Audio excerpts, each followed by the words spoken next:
All right, students, starting the next unit. It is unit number 13 of your book, data handling. Okay, by means of data handling, basically it is we have to classify the data. कोई भी हमारे पास data है उसको हमें किसी ना किसी form में अरेंज करना है, क्लासीफाई करना है, उसको मैनेज करना है. This is known as your data handling. It is on page number 191. Take out page number 191. यहाँ पे कुछ एग्जांपल्स हैं, उनसे हम समझते हैं कि भाई क्या है डेटा हैंडलिंग और किस तरह से हमें इसको करना है. The following table shows the expenditure of Noman in the first 6 months of the year. Draw a vertical bar graph to show his expenditure. Expenditure means कि उसका जो भी ख़र्चा था इन तमाम मंथ्स में वो इतना इतना था. ठीक है, तो अब ये देखें यहाँ पे इसको इन्होंने इस तरह से एक चार्ट में अरेंज किया. अब ये कह रहे हैं कि आप इसको वर्टिकल ग्राफ में प्रेजेंट कर दें. ठीक है, इस तरह से क्वेश्चन नंबर 2 में जो हमारे पास डाटा है वो भी जिस फॉर्मेट पे लिखा हुआ है तो हम उसको किसी न किसी वे में प्रेजेंट करें ताकि हमें जो इसकी वैल्यूज़ हैं वो इजीली आइडेंटिफाई हो सके. ठीक है, तो it is your data presentation या डेटा हैंडलिंग कि वो डाटा हमारा क्लासीफाई हुआ हुआ. अगर मैं आपको बहुत इजी सी एग्जांपल दूँ तो जैसे हमारी टैबुलेशन होती है, जो आपके मतलब एक क्लास में जितने भी स्टूडेंट्स हैं, ठीक है, तो उन सब की सब्जेक्ट वाइज टैबुलेशन शीट होती है. सही है, तो उससे हमें ये आइडिया होता है, वो इतनी क्लासिफाइड हुई हुई होती है कि उससे हमें रिज़ल्ट बनाने में बहुत आसानी होती है. तो डेटा को हैंडल करने का, डेटा को अरेंज करने का पर्पज़ यही होता है ताकि डेटा को यूज़ करना आसान हो जाए. Right, data and data collection. You often hear the word information which means to know about something. The information collected in the form of numbers, words, figures, facts is called data. When we present data in a meaningful way, it is known as data handling. In the previous class, we have learned about data, the information that is collected initially without any organization or arrangement is called raw data. For example, the data collected about the favorite fruit of a group of 10 students, the data will be like apple, banana, apple, orange, orange, orange, pear, grapes, grapes and grapes. The process of collecting information is known as data collection. यहाँ पे उन्होंने थोड़ा सा difference हमें दिया data handling में data collection. कह रहे हैं आपने प्रीवियस क्लास में डेटा के बारे में पढ़ा होगा, मतलब जो आपकी क्लास 6 थी उसमें आपका कोई ना कोई ऐसा यूनिट होगा जिसमें आपने डेटा को स्टडी किया होगा. अच्छा, अब यहाँ पे कह रहे हैं कि जितने भी हमारे पास कोई भी इंफॉर्मेशन है जो कि नंबर्स में हो, वर्ड्स में हो, फिगर्स में हो, किसी भी चीज़ में हो, वो सब चीज़ें डाटा कहलाती हैं. और उस डाटा को हम जब प्रेजेंट कर रहे हैं किसी ऐसे वे में जिसका कोई मकसद है, मीनिंगफुल वे, किसी ऐसे वे में जिसका कोई पर्पज़ है हमारे पास, उसको हम डेटा हैंडलिंग कहते हैं. ठीक है, अच्छा, अब ये कह रहे हैं कि वो इन्फॉर्मेशन जो कि बिल्कुल इनिशियली कलेक्ट की गई हो, बिल्कुल स्टार्ट में, ठीक है, और उसमें कोई अरेंजमेंट ना हो, उस इंफॉर्मेशन को हम क्या कहते हैं, रॉ डाटा. जो डाटा अरेंज नहीं है वो रॉ डाटा कहलाता है. जैसे अगर मैं आपसे बोलूँ कि the marks of class 7 students, अब उसमें हमने सब्जेक्ट्स अभी तक मेंशन नहीं किए, तो ये क्या है, ये डाटा जो है वो इस वक्त रॉ डाटा ही अरेंज नहीं हुआ. पर जब हम उसको सब्जेक्ट वाइज कैटेगराइज कर रहे हैं तो ये अरेंज फॉर्म में आएगा. जैसे यहाँ पे इन्होंने एग्जांपल दिया, यहाँ पे देखिए रिपीटेशन हो रही है, एप्पल है, एप्पल दोबारा आ रहा है, ऑरेंज ऑरेंज ऑरेंज, मतलब रिपीटेशन हो रही है, तो इट मीन्स कि ये डाटा भी अरेंज नहीं हुआ. ठीक है, ये अनग्रुप डाटा है या अनअरेंज डाटा है, इस तरह से. तो इस चीज़ को हम कहते हैं डाटा कलेक्शन. जब वो अरेंज नहीं है तो वो सिर्फ कलेक्ट हुआ है, जब वो अरेंज हो गया तो वो हैंडलिंग में कन्वर्ट हो जाएगा. Alright, presentation of data. After the collection of data is over, the next main task is to decide how to present that data in a meaningful and easy way to let us quickly look and understand it. कह रहे हैं अब दूसरा task ये होता है कि हम उसको किस तरह से प्रेजेंट करें कि वो उसको हमें जो है वो रीड करना भी आसान हो जाए, वो हमारे लिए पर्पसफुल भी हो जाए और हम उसको देख के बिल्कुल समझ सकें. Data presentation is very important because if it is not presented properly, we cannot get the required result or correct information and it may lead us to a wrong or inauthentic decision. कह रहे हैं data presentation बहुत important है. अगर हम उसको जो है वो प्रॉपरली शो नहीं कर पा रहे तो इससे हमारे पास जो इन्फॉर्मेशन आएगी वो मे भी करेक्ट ना हो, उसमें एरर्स के चांसेस, मिस्टेक्स के चांसेस हो सकते हैं. तो ऐसे उसमें हमारे पास प्रेजेंटेशन बहुत इंपॉर्टेंट है कि हम किस वे में उसको अरेंज कर रहे हैं. Data can be presented in various forms on the basis of the type of data collected. We have already learned about a few ways to present data. For example, through picture graphs, bar graphs, line graphs. I think you have done these types of graphs in class 6, right? Now we will learn about another way of representing data, which is called frequency distribution. कह रहे हैं भाई आपने पहले तो graphs के ऊपर काम किया था, पर अब जो हम डेटा की अरेंजमेंट कर रहे हैं that is on the basis of frequency distribution. अब ये फ्रीक्वेंसी डिस्ट्रीब्यूशन क्या चीज़ है बताती हूँ अभी आपको. The frequency distribution is simply a table that consist of data values and there frequency. कह रहे हैं ये एक सिंपल एक टेबल फॉर्म में होता है, टैबुलर होता है. इसमें एक तरफ आपकी वैल्यूज़ होती हैं और दूसरी तरफ आपकी उसकी फ्रीक्वेंसी होती है. फ्रीक्वेंसी का मतलब होता है स्टूडेंट्स के कोई भी जो मेरी वैल्यू है वो कितने नंबर ऑफ टाइम्स उस डेटा में प्रेजेंट है. देखिएगा, frequency the number of times a specific observation occurs in the collected data is called the frequency of that value. For example, the weights in kg of 10 students in ascending order are. ये 10 students के ये weights हैं. अब ज़रूरी तो नहीं है ना कि हर एक के वेट्स अलग अलग हों. किसी किसी के वेट होते हैं सेम. जैसे यहाँ पे देखें 4 स्टूडेंट्स आए थे जिनके 39 है वेट, और इसी तरह से 3 स्टूडेंट्स का 41 है. ठीक है, तो यहाँ पे जो रिपीटेड वैल्यूज़ है ना उनको हम जो है वो क्लासीफाई कर देते हैं. तो it is called your frequency. अगर मैं बोलूँ कि what is the frequency of 39 in this data, तो आप बोलोगे कि 4 इज़ द फ्रीक्वेंसी ऑफ 39, कि 4 टाइम्स 39 अकर हो रहा है. इसी तरह से मैं अगर आपसे पूछूँ what is the frequency of 41 in this data, you will say 3. 42 में यू विल से 2. इस तरह से सही है. We can see that the frequency of students who have 35 kg weight is 1. कह रहे हैं 35 का तो कोई यहाँ पे वो नहीं है रिपीटेड वैल्यू, तो इसकी फ्रीक्वेंसी क्या है कि ये एक ही टाइम अकर हो रहा है तो 1 हो गई. Similarly the frequency of 39 kg, 41 and 42 kg is 4, 3 and 2 respectively. Respectively means कि इसके अरेंजमेंट पे 39 के कितने हैं, 4 स्टूडेंट्स हैं, 49 के 3 हैं और 42 के 2 हैं respectively with the some arrangement you can say. Okay, frequency distribution. अब उसकी जो डिस्ट्रीब्यूशन होती है, जो हम फ्रीक्वेंसी को अरेंज कर रहे हैं, वो 2 टाइप्स में होती हैं, ungrouped frequency and group frequency. Group frequency फ़िलहाल हम नहीं कवर कर रहे हैं. We will focus on ungroup frequency distribution. अच्छा, अनग्रुप फ्रीक्वेंसी डिस्ट्रीब्यूशन में होता क्या है? In this type of frequency distribution, the observations are tabulated in ungrouped form. Each observation of the data is shown with its frequency. Example से समझते हैं, आपको easily समझ में आ जाएगा. Score of class 7 students in a maths test out of 10 are given in ascending order. Prepare a frequency table for this data. ये student के marks हैं जो कि मैथ के टेस्ट के हैं. अच्छा भाई, कौन लोग हैं जिनके 2 मार्क्स भी हैं, 3 मार्क्स भी हैं? अल्लाह खैर करे. वैसे अभी तक मैंने असेसमेंट्स का मुझे याद नहीं आ रहा कि किसी स्टूडेंट के कितने मार्क्स हैं, बट डेफिनेटली भाई हम लोग हमारी क्लास में इतने कम मार्क्स वाले स्टूडेंट्स नहीं हैं अल्हम्दुलिल्लाह. ओके, तो ये आउट ऑफ 10 में से ये मार्क्स दिए हुए हैं. अच्छा, अब ये कह रहे हैं कि आप इनको ज़रा फ्रीक्वेंसी डिस्ट्रीब्यूशन बनाइए इनकी. अच्छा, अनग्रुप फ्रीक्वेंसी डिस्ट्रीब्यूशन में होता ये है कि हम कोई रेंज नहीं बना रहे होते, किसी किस्म की कोई क्लास नहीं बनती कि 2 से लेके 3 तक में कितनी वैल्यूज़ आ रही हैं, कोई इस तरह की अरेंजमेंट नहीं होती. बस जितने नंबर्स हैं उन्हीं की डायरेक्ट फ्रीक्वेंसी को हम मेंशन कर रहे होते हैं. अच्छा, बजाय इसके कि मैं इस पूरे को पढ़ूँ, मैं आपको इस टेबल से समझा देती हूँ, बिकॉज इन 3 स्टेप्स में ये चीज़ कवर हो गई है. ये देखिएगा, स्कोर इन टेस्ट का एक कॉलम बना पहले, ये इसी की बात हो रही है इस वाली चीज़ की. ठीक है, then the second column is tally marks. ये बहुत easy tally marks.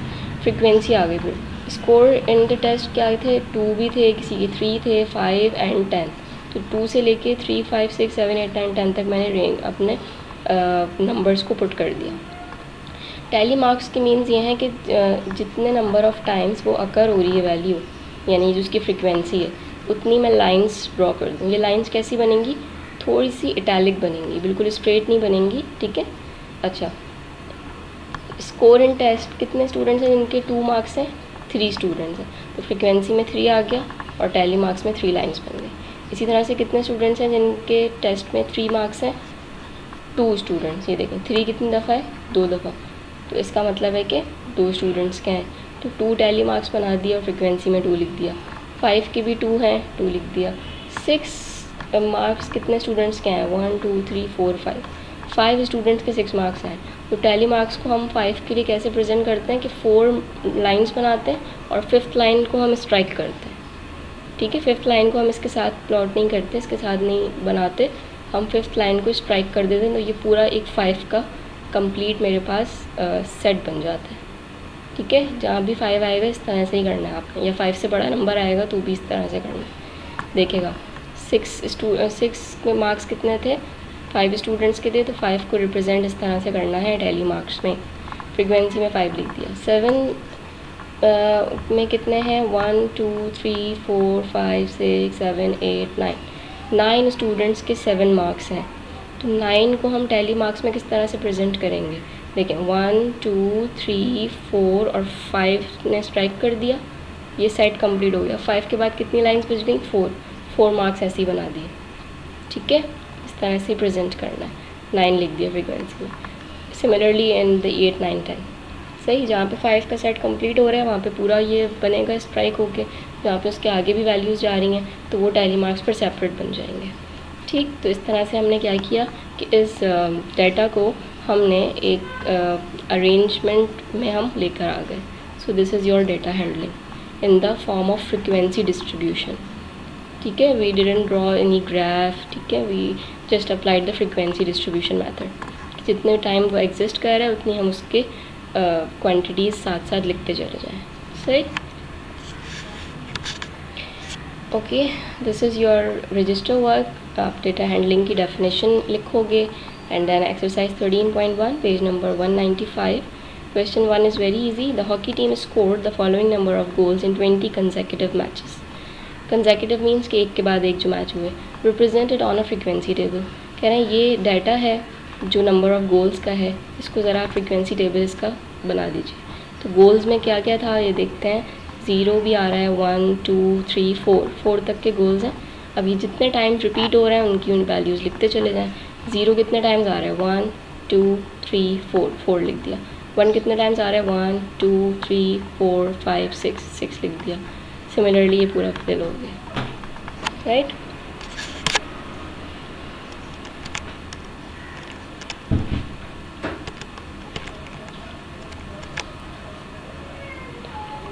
Okay, here is your answer number 3. Complete the given group frequency table for the height of plants in a nursery with the following measurements. यहाँ पे आपके पास कुछ data present है, उनको सबसे पहले तो हमने इस टेबल पे फिलअप करना है। अच्छा, यहाँ पे हमारे पास क्लास फॉर्म दी हुई है। ये देखें क्लासेस बनी हुई है। क्लासेस मीन्स रेंज आइडेंटिफाई की हुई कि 125 से 129 तक कितने नंबर्स एग्जिस्ट करेंगे, तो वो सारी इस रेंज में आ जाएंगे। इसी तरह से 130 से 134 तक कितने नंबर्स एग्जिस्ट करेंगे, वो सारे इधर आ जाएंगे। ठीक है, तो ये मेरे पास एक तरह की ग्रुप फ्रिक्वेंसी है।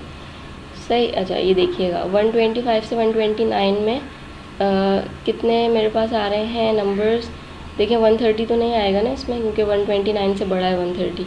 तो बाकी के नंबर्स काउंट करते हैं। जब हमने इसको काउंट किया है तो ये 10 फ्रिक्वेंसी बन रही है। 1 2 3 4 5 6 7 8 9 10। सही, तो ये कितने आ रहे हैं, 10 आ रहे हैं इसमें। ठीक है, और 10 टैली मार्क्स कैसे बनेंगे, 5 का सेट बनेगा, फिर दोबारा 5 का सेट बनेगा। सेकंड रेंज 130 टू 134 में देखते हैं कितना आ रहा है। 130 ये वाला भी आ जाएगा, काउंट हो जाएगा पहला वाला, और 130 एंड 134 की रेंज है, तो ये 40s वाले तो नहीं शामिल हो सकते। 134 आ जाएगा, 131 131 131 ये वाले। ठीक है, इन सबको काउंट कीजिएगा जो इस रेंज में हो, तो वो 11 बनेंगे। 11 टैली मार्क्स ऐसे बनाओगे। इसी तरह से ये पूरा फिलअप करना है आपने। ठीक, अच्छा अब इसके आंसर्स आपने देखने हैं जो क्वेश्चन इन्होंने हमसे पूछे हैं। What is the size of the class intervals. Class intervals क्या होती हैं, ये जो हमारी क्लास हैं इनमें हम देखते हैं कि कितने का गैप है। 125 से 129 तक कितने नंबर्स कवर हो रहे हैं, 4 नंबर्स कवर हो रहे हैं, तो क्लास इंटरवल का साइज़ क्या है, 4 है। ठीक है, क्लास इंटरवल मीन्स कि जो रेंज है हमारी पूरी क्लास की, उसमें कितने नंबर्स हमने की क्लास बनाई हुई है। 125 से 129 तक की बनाई है, तो साइज़ कितना हो गया, 4 हो गया। पार्ट बी पे स्विच कीजिएगा। विच 2 classes have the same frequency. कहना कौन सी 2 क्लासेस ऐसी हैं इनकी फ्रीक्वेंसी सेम आई है। ये देखें, इसकी भी 10 आई है 125 टू 129 वाले की, और 135 to 139 की भी 10 आई है। तो ये 2 क्लासेस ऐसी थी जिनकी फ्रीक्वेंसी सेम आई है, तो क्लास मेंशन कर दी। Part C, which class has the highest frequency, कह रहे हैं कौन सी ऐसी क्लासेस में हाईएस्ट फ्रीक्वेंसी आई है, 11 हाईएस्ट है। ठीक है, तो ये वाली क्लास की हाईएस्ट फ्रीक्वेंसी आई है, तो ये मेंशन कर दी। Part D, which class has the lowest frequency, lowest किसकी है, इसकी है, 4 इज़ द लोएस्ट, 145 to 149 की लोएस्ट फ्रीक्वेंसी है। What is the upper limit of the class interval, कह रहे हैं क्लास इंटरवल की अपर लिमिट क्या है इस वाली क्लास इंटरवल की, 135 to 139। अपर लिमिट मीन्स कि वो स्टार्ट कि वो एंड कहाँ पर हो रहा है, और लोअर लिमिट कौन सी होती है, जहाँ से वो स्टार्ट होता है। तो this number is lower limit and this number is upper limit. ठीक है, तो अपर लिमिट क्या हो गई इसकी, 139 हो गई। What is the lower limit of the class interval this, इसकी लोअर लिमिट क्या है, लोअर लिमिट जहाँ से वो स्टार्ट हो रहा है, 130 is the lower limit. Clear, तो ये आपकी ग्रुप फ्रीक्वेंसी का भी एक क्वेश्चन हो गया। Now moving towards answer number 10. Students, you have to do question number 2 by yourself, right? ये मैंने यहाँ पे जो 3 आपको करवा दिया, 2 इससे प्रीवियस पेज पर है, 2 आपने खुद से करना है। वो बहुत इजी है, वो 1 की तरह ही होगा, उसमें ब्लड ग्रुप्स हैं, उसको अरेंज करना है। ठीक है, तो वो कर लीजिएगा। This is your homework. Okay, now answer number 10 बहुत ईजी है, इसमें टेबल पहले से अरेंज हुआ हुआ है और सिर्फ क्वेश्चन हमें फिलअप करना है। What is the number of classes, कह रहे हैं कितनी क्लासेस बनी हुई हैं, एक क्लास ये है, ये दूसरी क्लास है, ये तीसरी क्लास। क्लास का मीन स्टूडेंट्स ये है यहाँ पे कि वो रेंज हमने बनाई हुई है, जैसे मार्क्स है ना यहाँ पे, तो 55 से 69 तक कितने स्टूडेंट के मार्क्स हैं, 24 स्टूडेंट्स के। 70 से 84 के बीच में कितने स्टूडेंट के मार्क्स हैं, 10। इस तरह से ये क्लासेस हैं। नंबर ऑफ़ क्लासेस कितनी है, 3 है। Tell the total number of students, इन सबको प्लस कीजिएगा, टोटल नंबर ऑफ़ स्टूडेंट्स आ जाएंगे। What is the lowest data value, lowest data value क्या है आपके पास, 10 है। ठीक है, फ्रीक्वेंसी में लोएस्ट क्या है, 10 है। How many student got marks between 70 to 84, कह रहे हैं 70 से 84 के बीच में कितने स्टूडेंट के मार्क्स आए, 10। हाउ मैनी स्टूडेंट्स गॉट 70 और मोर देन 70 मार्क्स, कह रहे हैं 70 या 70 से अबव कितने स्टूडेंट के मार्क्स हैं। तो देखें यहाँ 70 से यहाँ तक की रेंज, और 70 से अबव तो ये भी है ना, 85 और 99 तक। ठीक है, तो इन दोनों नंबर ऑफ़ स्टूडेंट्स को प्लस करना पड़ेगा। अगर ये सिर्फ हमसे पूछता ना कि 70 to 84 के दरमियान कितना है, तो वो तो हमने बता दिया था कि 10 है। पर अब ये कह रहे हैं कि 70 आए जिन स्टूडेंट्स के, और 70 से अबव, तो 70 से अबव तो 99 तक है ना, सही है। तो इसलिए यहाँ पे 10 + 15 25 स्टूडेंट्स होंगे total. Okay, now pie graph. Pie graph में आपने करना ये है कि जो भी आपका डाटा होता है उसको आपने सर्कुलर ग्राफ के थ्रू प्रेजेंट करना होता है। अब ये ग्राफ किस तरह से बनता है ये हम देख लेते हैं थोड़ा सा। ये आपका रजिस्टर वर्क जाएगा। It is a circular graph that represents data of each value in small parts. इसमें हम डाटा जो प्रेजेंट करते हैं वो अपने स्मॉल पार्ट्स के थ्रू प्रेजेंट करते हैं, मतलब एंगल्स हम मेक करते जाते हैं और हमारा एक पूरा ग्राफ कंप्लीट हो जाता है। The small parts of a circle are called sectors. अच्छा, अब इसका मेथड देखिएगा। ये एक एग्जांपल है। ये हमारे पास एक डाटा है, ठीक है, कि कोई भी किसी भी एक पर्सन की एक्टिविटी है जिसमें से वो स्लीपिंग टाइम कितने आवर्स ले रहा है, 8, स्कूल में कितने आवर्स स्पेंड कर रहा है, 7, प्लेइंग का कितना टाइम है, 2 आवर्स।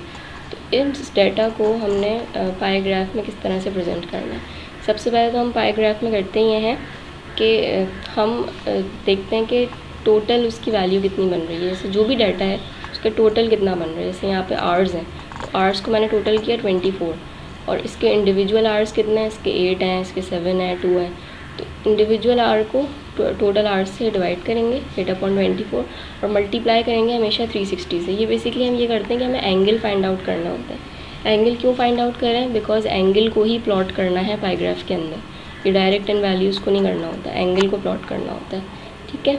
तो अब यहाँ पे हुआ ये कि 360 से मल्टीप्लाई इसलिए करते हैं स्टूडेंट्स क्योंकि हमारे पास जो सर्किल होता है ना, उस सर्किल में 360 तक एंगल्स बनते हैं, ठीक है, जो उसकी डिग्रीज जाती हैं, ठीक है। तो उसके 360 पार्ट्स में सर्किल को ब्रेक किया जा सकता है। तो इसलिए 360 से हम मल्टीप्लाई करेंगे each time when we make a pie graph. तो ये सुन लीजिएगा ये स्टेप दोबारा से कि जो मेरे पास इंडिविजुअल वैल्यू होती है उसको मैं टोटल वैल्यू से डिवाइड करती हूँ और फिर 360 से मल्टीप्लाई करती हूँ for finding the central angle भी कहते हैं इसको, मेजर ऑफ आर्क भी कहते हैं। ये टोटल होके 120 डिग्रीज बना रहे हैं। खैर अभी हम आगे इसको क्वेश्चन सॉल्व करेंगे, आपको समझ आ जाएगा। अभी आप ये देखें कि पाई ग्राफ बनता कैसे। सबसे पहले आपने किसी भी रेडियस का या डिस्टेंस का सर्कल बनाना है with the help of compass. Then you have to place this line, इसको हम कहते हैं बेस लाइन। वेट यहाँ से बताती हूँ दोबारा से। मतलब जहाँ से आपने सर्कल ड्रॉ किया है, जब ड्रॉ कर दिया, जो सेंटर पॉइंट है उससे यहाँ से एक लाइन इस तरह से प्लॉट कीजिए स्केल से, इसको हम बेस लाइन कहते हैं। अब जो आप अपना प्रोट्रैक्टर प्लेस करोगे फॉर मेकिंग द एंगल, वो आपने इस लाइन पे, बेस लाइन पे प्लेस करना है। ये देखिएगा, प्रोट्रैक्टर इन्होंने प्लेस किया, पहला एंगल क्या है 120, तो 120 कहाँ जाएगा, 90 से अबव होता है 120, तो 90 से अबव 120 पे इन्होंने डी से पॉइंट मार्क कर दिया। अब करना क्या है, यहाँ से यहाँ तक आपने एक स्ट्रेट लाइन फॉर्म करनी है। ठीक है, तो ये आपका एंगल बन गया 120 degree for the sleep. School time में कितना एंगल है 105 डिग्रीज। अब जो आपकी बेस लाइन है ना, वो ये वाली नहीं यूज़ होगी, अब बेस लाइन यहाँ यूज़ होगी, ये आपकी बेस लाइन। तो अब आपने जो प्रोट्रैक्टर प्लेस करना है वो इस लाइन पे ही प्लेस करना है। देखें इसने किस तरह प्लेस किया, इस लाइन के अकॉर्डिंगली अपने प्रोट्रैक्टर को प्लेस किया। क्यों, क्योंकि बेस लाइन चेंज हो गई, हर एंगल के बाद बेस लाइन चेंज होती चली जाएगी। 105 था, 105 कहाँ आएगा, 100 और 110 के बीच में कहीं आएगा, तो ये इसने 105 प्लॉट किया। यहाँ से एक स्ट्रेट लाइन हो जाएगी with 105। Next angle is 30। Now my base line is changes, here is my base line and we have to make 30 degrees. 30 degrees बनाए। अच्छा, अब बेस लाइन कहाँ होगी, ये वाली, यहाँ से 60 डिग्री प्लॉट किया और इस तरह से ये मेरा पूरा ग्राफ बनता चला गया। और जब आप इसको कैलकुलेट करोगे ना ये पूरा, तो इसमें आपके पास 360 डिग्री आ रहा होगा। जब आपका पाईग्राफ फॉर्म हो जाएगा तो आपने हर सेक्टर में उसके डिफरेंट कलर्स कर देने, ठीक है, तो वो कलरफुल ग्राफ बन जाएगा आपके पास। ये इसके सेक्टर्स बन गए, सही। ये जो पूरा एरिया है जो स्लीप का है वो स्लीप सेक्टर हो गया, ये स्कूल सेक्टर, ये प्ले, होमवर्क, अदर्स, इस तरह से। तो ये हमने एंगल्स के थ्रू बनाना होता है। जो भी डाटा होता है हम सबसे पहले उसका सेंट्रल एंगल फाइंड करते हैं। कैसे फाइंड करते हैं, उसको टोटल वैल्यू से डिवाइड करके और 360 से मल्टीप्लाई करके। 360 से ही हमेशा मल्टीप्लाई होगा, why, because circle degrees are 360, circle is divided into 360 parts. Clear, question से थोड़ा समझते हैं। अच्छा, वैसे आपकी बुक में भी ये मेथड है, पेज नंबर 199 पे, उसमें भी इन्होंने आपको पाईग्राफ ड्रॉ करना सिखाया हुआ है स्टेप बाय स्टेप। तो अगर आपको इस वाले क्लिप से क्लियर नहीं हुआ तो आप बुक से रेफर कर सकते हैं।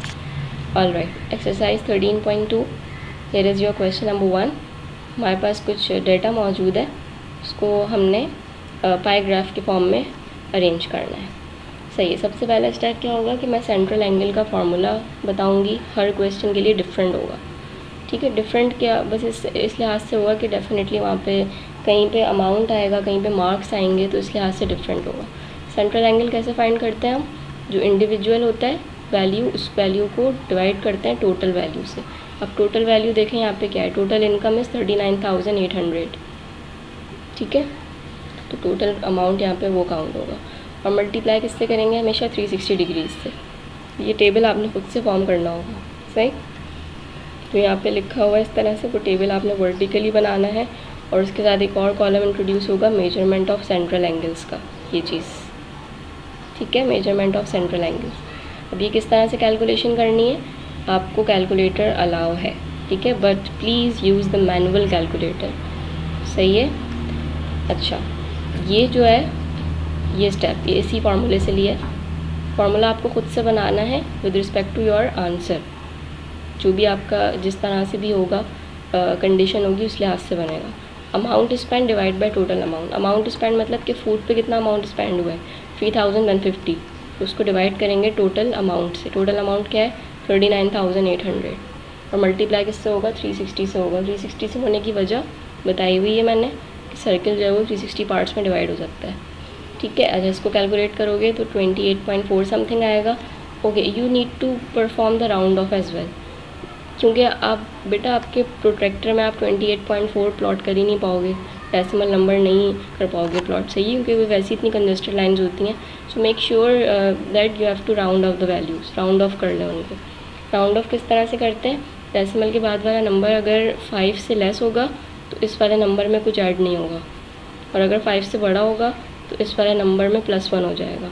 बता देती हूँ थोड़ा सा। अच्छा, ये कैलकुलेशन ज़रा देख लीजिए कैसे की है, मैं आपको यहाँ से दिखा देती हूँ।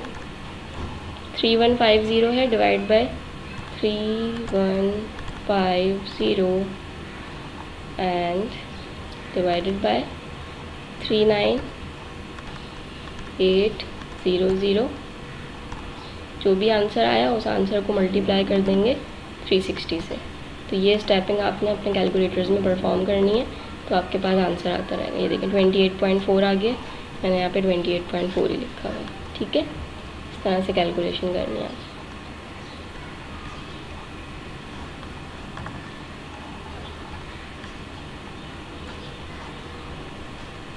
सही है स्टूडेंट्स, तो ये आपने इस तरह से कैलकुलेट करने सारे एंगल्स। अच्छा, राउंड ऑफ कैसे किए देखिएगा, इट इज़ 17.6। अच्छा, डेसिमल के बाद वाला नंबर 5 से बड़ा है, 6 है, तो ऐसे केस में इस वाले नंबर पे एडिशन हो जाएगी, +1 हो जाएगा। 17 था तो 18 हो जाएगा। ये देखिएगा 190.8 है, 8 है, 8 इज़ ग्रेटर दैन 5, तो ग्रेटर की सूरत में लास्ट वाले नंबर में +1 हो जाता है, तो ये 191 बन गया। 21.7 है, तो 7 इज़ ग्रेटर दैन 5, ऐसे केस में इसमें 1 में प्लस करूँगी 1, तो ये 22 बन जाएगा। सही। अच्छा, फिर आप इसको जो है ना चेक करने के लिए कि इधर आपने एंगल सही फाइंड आउट किए या नहीं, आप ऐसे कीजिएगा, उनको सम अप करके चेक कीजिएगा, प्लस कीजिएगा, तो आपका आंसर 360 डिग्रीज आना चाहिए कंप्लीट, या फिर 360 के करीब करीब वैल्यू आनी चाहिए, आइदर 361 और 362 जो भी। ठीक, अब ये मैंने एंगल्स बता दिए हैं आपको कि किस तरह से करना है। Now you have to draw the pie graph by yourself. जो अभी हमने मेथड देखा पाइग्राफ को ड्रॉ करने का, कि एंगल्स एक हमने बेस लाइन लेनी है, फिर उसके अकॉर्डिंगली ये एंगल्स प्लॉट करते चले जाएंगे। अच्छा, ये मैंने एक प्रोटेक्टर से बस आपको सिर्फ इतना बताया कि कौन सा एंगल कहाँ पे लाई कर रहा है, क्योंकि नॉर्मली स्टूडेंट्स कंफ्यूज हो जाते हैं कि मैम हम ऊपर वाले नंबर्स देखें या नीचे वाले नंबर्स देखें। तो बेटा जब आप स्टार्ट कर रहे हो यहाँ से ना राइट साइड से, तो यहाँ से आपने ये स्मॉल नंबर्स ही देखने हैं, ठीक है, और मतलब एक्यूट एंगल्स पे स्मॉल नंबर्स देखने हैं। और जब आप 90 डिग्री से अबव हो जाते हो, ठीक है, तो यहाँ पे आप फ़िलहाल अभी इसी नीचे वाले साइड को ही देखो। सही है, आप इस वाले फॉर्मेट को, जो आपके ऊपर वाले हैं नंबर्स, उनको आप ऑब्जर्व नहीं कीजिए, जो ये नीचे की साइड है आपकी, इसी को फॉलो कीजिएगा। जैसे एक एंगल था यहाँ पे, पहला एंगल क्या है 28 डिग्री, तो 28 किधर लाई करेगा, ये देखिए 20 और 30 के क्लोज हो जाएगा, ये यहाँ पे 25 से आगे लाई करेगा 28, तो ये आपका एक्यूट एंगल है। ये सिर्फ मैंने पोजीशंस बताई हैं, ये आपका ये पाइग्राफ नहीं है पूरा, वो आपने खुद से बनाना है। सही है, इस तरह से एंगल्स बना लीजिएगा। इसी तरह से ये 18 डिग्री है, तो 18 डिग्री किधर लाई करेगा, 10 और 20 से क्लोज, कहीं 20 से क्लोज होगा, 18 इधर कहीं लाई करेगा। ठीक, इसी तरह से नेक्स्ट एंगल 191 है, 191 कहाँ बनेगा, 180 से भी अबव हो गया, तो रिफ्लेक्स एंगल चला गया, तो 180 से अबव हमने अज्यूम कर लिया कि 190 जो है वो इधर कहीं बनेगा, 191 सॉरी। ठीक है, तो इस तरह से बनेंगे आपके angles. This is your question number 2। यहाँ पे क्या था, हमारे पास नंबर सब्जेक्ट्स दिए हुए हैं और स्टूडेंट्स दिए हुए हैं कि इतने सब्जेक्ट में, कि इस सब्जेक्ट में इतने स्टूडेंट्स हैं। ठीक है, पढ़ देती हूँ। School conduct a survey on favourite subjects of students. Student के फेवरेट सब्जेक्ट्स की बात हो रही थी, तो इन स्टूडेंट्स ने ये सब्जेक्ट्स को प्रेफर किया। 423 students like maths, 123 students like history, 222 students like English and 86 students like Urdu. तो ये इन्फॉर्मेशन हमने पहले टेबल में अरेंज करी। अब देखें यहाँ पे क्वेश्चन में टेबल नहीं था, तो टेबल हमने खुद से बनाना होगा। ठीक, अच्छा, सेंट्रल एंगल का फार्मूला खुद से डिफाइन करना है। क्या होता है, individual numbers divide by total. तो इंडिविजुअली यहाँ पे बेसिकली क्या है, स्टूडेंट्स हैं ऑफ ईच सब्जेक्ट, मतलब वो जो स्टूडेंट ने हर सब्जेक्ट को पसंद किया है वो वाले। तो टोटल स्टूडेंट्स क्या हैं कि इन सबको आप प्लस कर दोगे, तो 854 आ रहा था, यहाँ पे टोटल स्टूडेंट्स आ जाएंगे, मल्टीप्लाई बाय 360 डिग्री होगा। 423 स्टूडेंट नंबर और टोटल स्टूडेंट्स कितने, 854, वही सेम प्रोसेस जो मैंने अभी आपको कैलकुलेटर से बताया उसी तरह से करना है। राउंड ऑफ उसी तरह से परफॉर्म होगी, तो चेक कीजिएगा 360 आएगा। Then you have to draw the pie graph. Same in the case of question number 4। अच्छा, यहाँ पे ये ज़रा देख लीजिएगा, ये 1080 नहीं बन रहा टोटल, ठीक है। टोटल हमारे 845 आ रहा था, तो आई थिंक यहाँ पे बुक में कोई मिस्टेक है, तो आप यहाँ पे जो है ना इसको कट करके 845 लिख लीजिएगा, सही है। मैंने जब इसको कैलकुलेट किया था तो 845 आ रहा था, सही। फिर इसी तरह से आपने सेंट्रल एंगल बनाने। अच्छा, यहाँ पे क्या है कि मोड ऑफ ट्रांसपोर्ट है कि वही स्टूडेंट्स क्या क्या ट्रांसपोर्ट का वे चूज़ करते हैं, ठीक है। तो student of each transport divide by total students, तो वही वाली बात कि ईच ट्रांसपोर्ट में ये वाली वैल्यू आती चली जाएगी और टोटल स्टूडेंट्स डिवाइड होते चले जाएंगे इस तरह से, सही। क्वेश्चन 5 का टेबल भी खुद बनाइएगा, पाई चार्ट वगैरह पूरा खुद से करना है आपने। Alright students, here are your objectives, solve it in your book. This is the end of your data handling as well. Lecture बहुत ज़्यादा बड़ा हो गया है क्योंकि एक एक चीज़ समझानी थी, तो प्लीज़ अच्छे से समझिएगा, अच्छे से कीजिएगा, neat and clean work. And activity भी साथ साथ करनी है क्योंकि मुझे प्रीवियस वीक की भी एक्टिविटी नहीं मिली, 2-3 स्टूडेंट्स ने बनाई थी बस, तो बेटा एक्टिविटी भी कीजिए, ठीक है। चलें, वो तो आपके असेसमेंट्स थे तो इट्स फाइन, बट आप कोशिश कीजिए कि साथ के साथ कीजिए। You have a time till the Monday ना, मतलब मंडे को आपको असाइन होगी, तो नेक्स्ट मंडे तक आपके पास टाइम होगा, तो रोज़ाना थोड़ा स्टेप्स करके इसको कंप्लीट कर लें, ठीक है। Alright, thank you so much students, समझिएगा अच्छे से। अल्लाह हाफिज़।